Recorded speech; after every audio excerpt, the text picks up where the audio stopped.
So Graham, you're three in the Big 12. How do you think this move to the conference has benefited ASU in a short span of time? It's been a great fit for us, and I say this all the time. I grew up in the Pac-12. We missed the Pac-12, but it's been fun to see what everybody's gone on to do since then, and the Big 12's been the perfect fit for us. 3 years in, you kind of look around and you see the national footprint really paying a lot of dividends. The presence in Texas is ever present, including Media Day today. The fact that there's 4 schools here. We're recruiting at a high level in Texas now and maintaining those connections in California. And the national reach. I think the fact that our games are broadcast nationwide and all these households, more people can tune in and see what we're doing. And so the benefits keep presenting themselves, and we're proud and happy to represent the Big 12.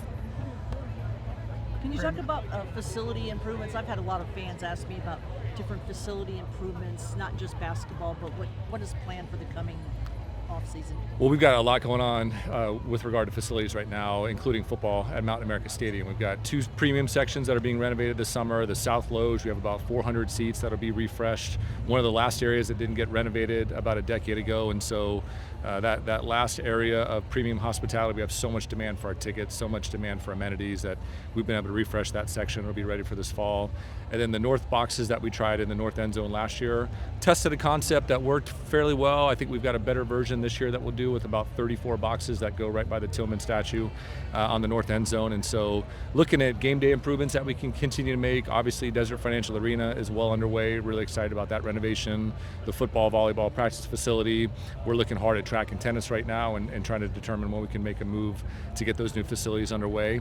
And so we're catching up in a lot of respects. We're elevating in a lot of respects, and our physical spaces matter. They matter for driving a better game day. They matter for coaching and teaching and development at a high level. And so we're under the hood on about as much as you can be right now. Anything with Muni? A few things we're looking at Muni as well. I think there's a good foundation. It's an amazing setting for a ballpark. There's a lot more it could be in terms of a fan experience and a game day. And I say this often, having a chance to have worked on Salt River Fields, that we can take the spring training, game day experience and amenities with the most meaningful baseball in the state and pair those 2 things together. So no specific plans yet, but we're starting to look at what we could do at Phoenix Community to really finish that ballpark off once and for all, make it an unbelievable showcase of the history of the program, and make it a second to none game day atmosphere. Are the facilities timelines the same, the projects? In terms of DFA and football? Yeah, DFA, we'll have the first phase done around Labor Day. The second phase, our architect is finalizing plans right now that will hopefully begin in October. And so rather than waiting until next summer, we're just going to keep rolling. We've got a lot of momentum on that facility. We need it. We've got such great momentum in both men's and women's basketball right now that we want to continue to see that through. Football facility, we're expecting a fall groundbreaking. Don't have a specific date yet, but we've got a really exciting vision that's coming together there. We're trying to kind of refine that scope and dial it in, but on track to groundbreak this fall as well. And so DFA, when do you think that we'll see more renderings? We're going to have renderings at some point when we get through this first phase. I would say as we get into the volleyball season, we'll have a chance to announce what the full scope of the project will look like. We'll introduce the construction cam. We'll have the full set of renderings. It's going to be amazing. We're really excited about the vision that's coming to life. And again, we want energy in the arena. We want it to be a home court advantage for the 5 sports that play there. It's 50 years old. It needs a lot of TLC. It needs a lot of kind of upgrades in terms of just the day-to-day navigation, making it a better environment for fans, for media, for everybody that uses it. And it's pretty exciting how this vision's coming together. Do you have an idea what the attendance will be in the arena?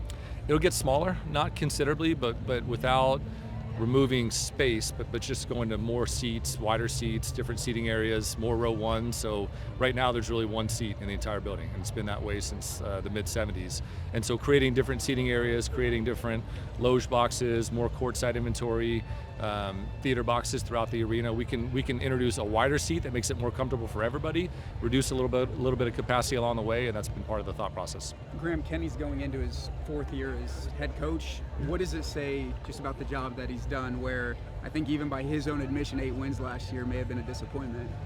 He's the perfect coach for us, and it's so fun to go to work with him every single day. He loves ASU. He shows that on his sleeve. He's consistent. I think the best thing about Kenny is what you see is what you get. The way he is coaching on the sidelines is the way that he is coaching his team in the office every single day, and he just brings an energy and an enthusiasm for ASU that everybody feeds off. Everybody in our department feeds off that. Everybody in our fan base feeds off that. And we're excited, and he's hungry, and he's motivated, and he's not satisfied with what we've done. I think we all agree that we've had moments of success, we're thinking a lot bigger. We're willing to put in a lot of hard work to really define what success at ASU could look like. We've got the right leadership in place. He's got an incredible group of coaches and staff around him. And so it's a fun thing to feed. It's a fun thing to go to bat and continue to resource this program every way that we can. Guys like CJ Fight, Tyson Brown, Cyrus Faceau have been guys that have been here for a while. What have been your impressions about how Kenny has been able to retain guys on the roster given this age of college football? Well, leadership matters, and I think you're starting to see that there's a benefit to consistency, and there's a benefit to guys that understand how the coaching staff operates, what the program culture is all about, not willing to compromise the culture and be convicted on this is how we operate, and this is the reasons that we've been building momentum and having some success in the ways that we have. And that veteran leadership, you see that in any aspect of sport, not just in college football, but you look across, the teams that are having success in the World Cup right now are those veteran teams that have been together. They understand their tendencies, they understand the hard work that goes into it, they understand the environment. And that's part of it right now, where there's so much roster turnover in every college sport right now. When you start to see it settle down, when you start to see players that could be at a school for 2, 3, 4 years, you're going to see the benefit of that longevity. You're going to see that benefit of just understanding the environment, understanding their teammates, understanding their roles, and understanding the contribution that's important to have success in a team sport. And so it's neat that this particular media day is represented by the Tillman Leadership Council. That's absolutely the right decision to kind of reward leadership, put them in a position to tell their story, why they care about ASU, and why they're prepared to lead this team to some success this year. Just over there, you have the Union Jack Classic table set up. How has the hype and excitement for that been building? It's been fun, and really it locked in a lot of ways this time last year. We were set to maybe play a non-conference opponent, give up one of our home games to do the Union Jack Classic. Had a conversation with Kansas at Media Day last year where they said, hey, we're going to be under renovation at our campus stadium. We might need to move the game to Arrowhead or elsewhere. Would it make sense for us to get involved in this London conversation with the Union Jack Classic? And at some point, that made a lot more sense. Let's make it a conference game. Let's make it a Big 12 showcase for the Globe to be able to tune in. Let's not have to give up a home game, which was important for us as well. And Kansas has been a great collaborator with us, and so really excited to have that matchup coming up. It's not that far away. When you look up now, we're a couple months away from getting a chance to play in London, and it's going to be amazing for our fan base. Really excited for the tons of ASU fans that are making the trip over. We've had to increase our ticket block already to accommodate the demand. We're opening our ASU London campus that Monday right after the game on Saturday, and then the fact that for a lot of the guys on the roster that haven't been overseas, they haven't been exposed to different cultures, we can provide that moment. That's really a cool part of the experience, is that a lot of these guys might fall in love with international travel. They might get really excited about seeing something different. It might light a fire for them to go experience the world in a different way. These guys went to the World Cup yesterday. They got a chance to have a unique experience, and that's still a big part of what we think about in our department, of how do we take 640 athletes from all over the world, give them an enriched, unique experience while they're with us as the Sun Devils. And the Union Jack Classic fits perfectly into that. With the changes that have come to college football and some new legislation that's been passed, some of them being proposed, how do you think Kenny has stayed ahead of the curve or kept up with these changes to keep ASU on track to reach those bigger goals that you're talking about? Well, I think for all of us, we've got to stay agile, we've got to stay reactive, we have to have a plan, but we have to understand that the plan may need to be changing as the environment around us. And the biggest thing for us is we want a uniform playing field. We want to get to a point where there are consistent rules and guidelines and policies around what it means to be Division I, FBS, Power 4.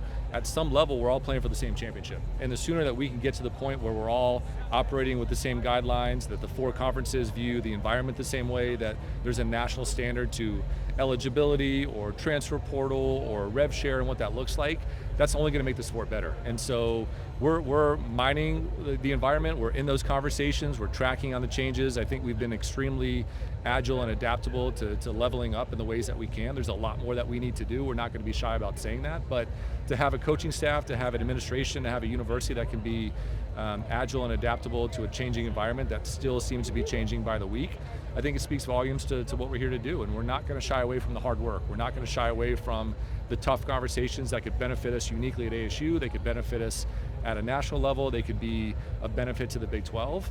And so again, we're going to have a plan. We're going to have convictions in the things that we believe in, but we're going to be agile and adaptable to the environment around us.